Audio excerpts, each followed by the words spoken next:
नमस्कार मित्रांनो, रायटर शीतल या मराठी यूट्यूब चॅनलवर तुमचे खूप खूप स्वागत आहे। मित्रांनो, या चॅनलवर मराठी लेखकांना माहिती होतील किंवा काही उपयोगी पडतील अशा भरपूर गोष्टी मी शेअर करत असते। आजही मी नवलेखकांना महाराष्ट्र गव्हर्नमेंटकडून अनुदान मिळणार आहे। म्हणजे तुमचं जर पुस्तक आजपर्यंत कधीही प्रकाशित झालं नसेल अशा लेखकांना हे अनुदान खूप उपयोगी पडणार आहे। सो याची सगळी माहिती मी या व्हिडिओमध्ये सांगणारच आहे। चॅनलवर जर पहिल्यांदा आला असाल तर सबस्क्राइब करायला विसरू नका आणि याशिवाय आपला टेलिग्राम किंवा व्हॉट्सॲप चॅनलही जॉईन करा, कारण या चॅनलचे जे अपडेट असतात, नवनवीन व्हिडिओ येत राहतात, त्याची सगळे व्हिडिओ मी लगेच या चॅनलवर शेअर करत असते। म्हणजे समजा तुमचा कुठला व्हिडिओ मिस झाला तर तुम्ही तिथे तुम्हाला कळेल की हा व्हिडिओ येऊन गेलाय, हा बघायचा राहिलाय। सो तिथे तुम्ही अपडेट तुम्हाला मिळत राहतील आणि तुम्ही जॉईनही करू शकता। कुठली गोष्ट महत्त्वाची जर सांगितलेली असेल तर तुमची स्किप होणार नाही, कारण याच्यावर मी विविध स्पर्धा किंवा मराठी लेखकच्या जॉब रिक्वायरमेंट या सगळ्या याच्यावर शेअर करत असेल। तुम्ही प्लेलिस्टवर बघा, खूप माहिती मी ह्याच्यावर शेअर करत असते। याशिवाय मी मराठी कंटेंट रायटिंग म्हणजे मराठीतून लिखाणातून कमाई कशी करायची, कंटेंट रायटिंग या क्षेत्राविषयीचे वर्कशॉप घेत असते, जेणेकरून तुम्हाला त्याच्यातूनही जर तुम्हाला लिखाण वाचनाची आवड असेल आणि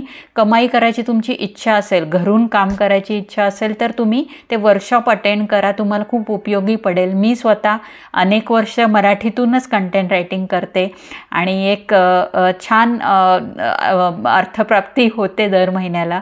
त्यामुळे अनेक नवीन लेखकांनी याच्यामध्ये यावं याच्यासाठी मी हे वर्कशॉप घेते। सो त्याच्यासाठी तुम्ही डिस्क्रिप्शनमध्ये दिलेले आहेत मी डिटेल्स, तिथून मला मेसेज करू शकता। हे अनुदान काय आहे? सो या अनुदानाची माहिती थोडीशी डिस्क्रिप्टिव्ह आहे, सो प्रत्येक पॉईंट नीट ऐका, कुठलाही स्किप करू नका। पहिलं म्हणजे महाराष्ट्र राज्य साहित्य आणि संस्कृती मंडळ नवलेखक अनुदान योजना, त्यांचं एक माहितीपत्रकच आहे, त्याच्यात बऱ्याच नियम अटी आहेत। तर त्यांनी हे कशासाठी काढलं की दरवर्षी एक नवीन लेखकांना किंवा नवलेखकांना नवीन वाङ्मय लिहिण्यासाठी उत्तेजन मिळावं, त्यामुळे ही अनुदान योजना साहित्य संस्कृती मंडळ राबवत असते। त्याच्यातील महाराष्ट्रातील व महाराष्ट्राबाहेर फक्त मराठी नवलेखकांनाच आहे। सो हे फक्त आपल्या मराठी नवलेखकांनाच ही लागू आहे, महाराष्ट्रात असा किंवा महाराष्ट्राच्या बाहेर। पण एक अट आहे की तुमचे कुठलेही पुस्तक आजवर प्रकाशित झालेले नसावे। सो पहिल्याच पुस्तकासाठी हे अनुदान आहे। याच्यामध्ये 6 वाङ्मय प्रकार दिलेले आहेत, त्याच्यातलं कुठलंही तुम्ही एक घेऊ शकता। पहिलं म्हणजे कविता संग्रह, दुसरं म्हणजे कथा संग्रह, तिसरं नाटक किंवा एकांकिका, चौथी कादंबरी, 5वं बालवाङ्मय, त्याच्यात काव्य, कथा, कादंबर, नाटक काहीही चालेल, आणि 6वं इतर वैचारिक तसेच चरित्र, आत्मचरित्र, ललित स्वरूपाचे तसेच प्रवास वर्णनात्मक स्वरूपाचे लेखन चालेल। सो हे 6 प्रकाराचे वाङ्मय प्रकार त्यांनी दिलेले आहेत। त्याच्यामध्ये पण त्यांची पृष्ठसंख्या त्यांची दिलेली आहे तेवढीच हवी, किमान ते कमाल म्हणजे मिनिमम टू मॅक्झिमम किती पानं हवीत ती पण लिहिलेली। ही पानं म्हणजे लिखित स्वरूपात, डिजिटल टायपिंग नाही, लिखित स्वरूपात एका पानावर एक असं। ओके, सो कविता संग्रहासाठी आहे 64 ते 96 पानं, 80 कविता।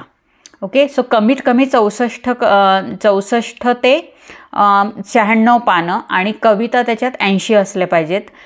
कथा संग्रह त्यांनी दिले 128 पानं, कमीत कमी 128 पानं ते जास्तीत जास्त 144 पानं, अंदाजे 45,000ची शब्दमर्यादा दिली आहे, पण कमीत कमी 128 पानं हवी आहेत। नाटक किंवा एकांकिका 64 पानं, कमीत कमी 64 पानं, जास्तीत जास्त 96 पानं, 28,000 शब्द ही मर्यादा दिलेली आहे। कादंबरीसाठी पण त्यांची मर्यादा कथेसारखीच आहे, कथासंग्रहासारखी 128 ते 144 पानं, शब्द 45,000 शब्द। बालवाङ्मयासाठी 64 ते 96 पानं आणि शब्द मर्यादा आहे 28,000 शब्द.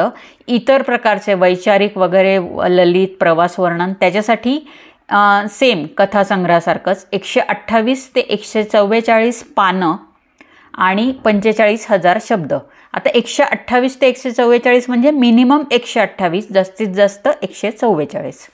सो हे लक्षात घ्या. याच्यातलं तुमचं कुठलाही एक प्रकार असेल तर तुम्ही पाठवू शकता. त्याच्याबरोबर त्यांनी सांगितले की तुमच्या गुणवत्तेच्या निकषांवरच ते लेखन तज्ज्ञांकडून चेक केले जाईल आणि जे पात्र असतील त्यांनाच अनुदान मिळेल.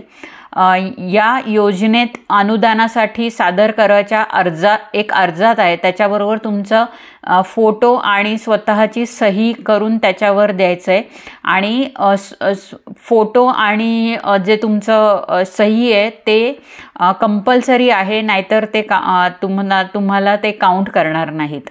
नंतर मंडळासाठी पाठवताना कसं करायचं, टाईप केलेले स्वच्छ सुवाच्य शुद्ध नुसार कागदाच्या एकाच बाजूस टाईप केलेले असावे. प्रस्तावना, अनुक्रमणिका, एकूण लेखनाची पृष्ठसंख्या इत्यादी गोष्टींची पूर्तता करून साहित्य व्यवस्थित पाठवून द्यायचं आहे. म्हणजे बघा, तुमचं फक्त लिहायचं नाही आहे, तुम्ही अनुक्रमणिका पण करायची आहे, प्रस्तावना पण करायची आहे, तुमचं संपादकीय असेल तर ते पण लिहायचं आहे. सो सगळं रेडी करून पाठवायचं आहे. तसेच टाईप केलेल्या प्रतिवर पुस्तकाचे नाव, वाङ्मय प्रकार, लेखकाचा पत्ता लिहिलेला नसावा.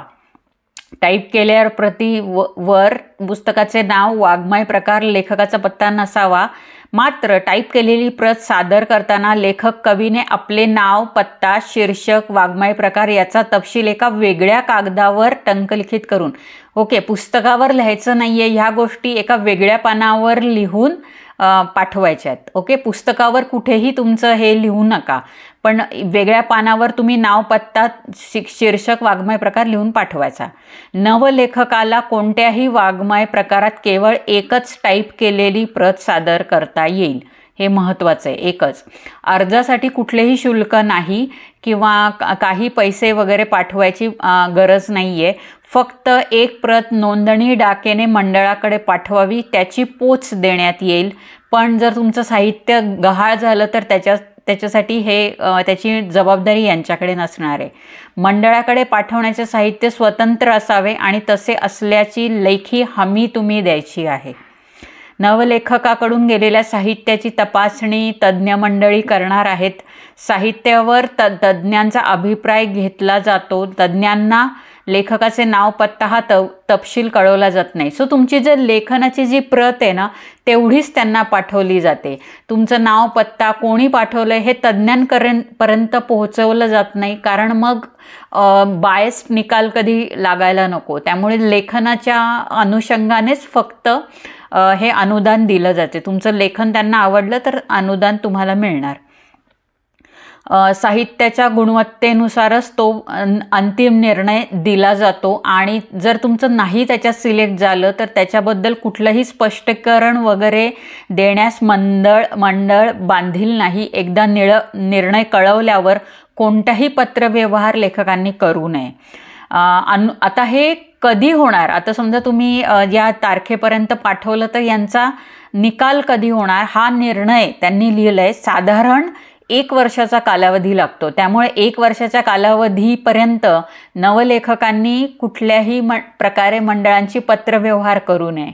सो इन शॉर्ट, तुम्ही पाठवायचं आणि विसरून जायचं. जर तुमचं सिलेक्ट झालं तर ते स्वतः तुम्हाला कॉन्टॅक्ट करतील, नाही झालं तर असं समजा की नाही झालं, एवढंच. आणि ती प्रत पण तुम्हाला मिळणार नाही आहे, हे पण लक्षात ठेवा. की समजा नाही झालं तर मी लिहिलेली प्रत मला परत मिळेल का? नाही. तुम्ही 2 प्रती ठेवा, एक तुमच्याकडे आणि एक पाठवण्याची वेगळी. सो हे लक्षात ठेवा. अनुदान झालेल्या साहित्य कृतीत इतर साहित्यिकांचे साहित्य समाविष्ट आढळल्यास ते अनुदानासाठी कायम अपात्र. म्हणजे तुम्ही लिहिताय आणि कोणाचं कॉपी वगैरे केलंय किंवा तुमचं आधी कुठेतरी प्रकाशित झालंय, डिजिटली जरी प्रकाशित झालं असेल तरी ते या अनुदानासाठी पात्र नाही. म्हणजे सपोज तुम्ही ई बुक प्रकाशित केलं असेल आणि तेच ई बुक यांना बुकसाठी हार्ड कॉपीसाठी पाठवलं असेल तर ते पण अनुदानितमध्ये काउंट केलं जाणार नाही. त्यामुळे नवं कोरं साहित्य कुठूनही कॉपी न केलेलं तुमचं ओरिजिनल लिहिलेलं असेल तरच यांना पाठवायचं आहे. अनुदान किती मिळणार आहे सगळ्यात महत्त्वाचं. अनुदान प्राप्त ठरलेल्या नवलेखकाच्या पुस्तकाच्या प्रकाशनासाठी मंडळाने रास्त ठरवलेल्या निर्मिती खर्चाच्या 75% अनुदान प्रकाशकाला देऊन मंडळ पुस्तक प्रकाशित करते. सो 75%. पात्र ठरलेल्या पुस्तकाच्या 500 प्रती छापल्या जातात. त्याच्यामधल्या 50 प्रती या लेखकाला देण्यात येतात आणि त्यांना अजून हव्या असतील तर त्याच्यावर 25% ही सूट प्रकाशकांकडून फक्त नवलेखकाला मिळते.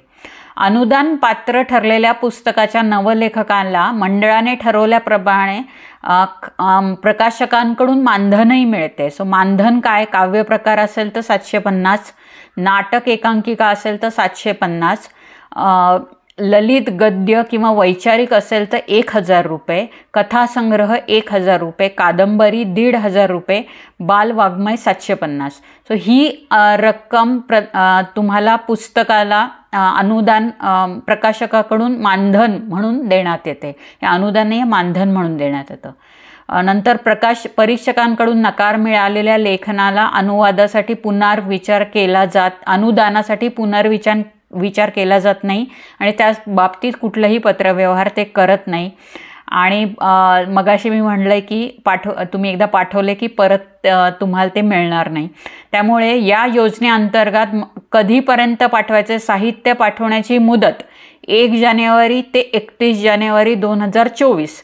सो या 1 महिन्यातच तुम्हाला तुमचे साहित्य पाठवायचं आहे. त्याचा पत्ता सचिव, महाराष्ट्र राज्य साहित्य संस्कृती मंडळ, रवींद्र नाट्य मंदिर, 2रा मजला, पु ल देशपांडे महाराष्ट्र कला अकादमी, आवार, सयानी रोड, प्रभादेवी, पुणे, मुंबई 25 400025, दूरध्वनी 2432259331.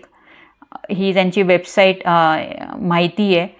ही सगळी PDF आणि त्यांचा अर्ज पण आहे. तर अर्जाची कॉपी आणि हे जे मी आता सगळं वाचून दाखवलं याचं सगळी ही PDF फाईल तुम्हाला मी चॅनलवर डायरेक्ट अपलोड करते. कुठल्या चॅनलवर, टेलिग्राम किंवा व्हॉट्सॲप कुठलाही तुम्ही जॉईन करा. त्याच्यावर मी अशीच्या अशी तो अर्ज अपलोड करणार आहे. तसंच तुम्ही प्रिंट घ्या आणि तुमच्या पुस्तकाच्या प्रतीसोबत पाठवून द्या. ओके. त्यामुळे काळजी करू नका की मी सांगितलेली माहिती तुमची स्किप वगैरे होणार नाही. तुम्हाला ही अख्खी PDF माहिती मी त्याच्यावर शेअर करते आहे. टेलिग्राम किंवा व्हॉट्सॲप चॅनलची लिंक खाली डिस्क्रिप्शनमध्ये असेलच, तिथे जॉईन करा. ती PDF पूर्ण वाचून घ्या. तो अर्जाची प्रिंट काढा. त्या अर्जात काय आहे, तुमचा त्या फोटो जो काढला आहे त्याच्यावर सही पण करा. ओके. त्याचं जागा आहे. नंतर तुमचं नाव, जन्मदिनांक, पत्रव्यवहार, तुमचं कुठला प्रकार आहे वगैरे वगैरे सगळी माहिती खरी आहे वगैरे त्याच्यावर सगळं लिहिलेलं आहे आणि ते तुम्हाला पाठवायचं आहे. सो अनुदान चांगलं मिळणार आहे. पहिलं पुस्तक जर येणार असेल आणि अनुदानाच्या थ्रू जर आलं तर बऱ्याच म्हणजे निमशहरी किंवा गावोगावी असे लेखक असतात ज्यांना पुस्तक छापायचं असतं पण पैसे कमी असल्यामुळे ते छापू शकत नाही. सो ही एक चांगली ऑपॉर्च्युनिटी आहे. जरूर सहभागी व्हा. आणखीन काही डाऊट असेल तर जरूर कमेंटमध्ये विचारा आणि हा व्हिडिओ खूप लोकांपर्यंत पोहोचवा म्हणजे आपले मराठी नवलेखक पुढे येऊ शकतील आणि त्याची माहिती सर्वांपर्यंत जाईल. So thank you and all the best.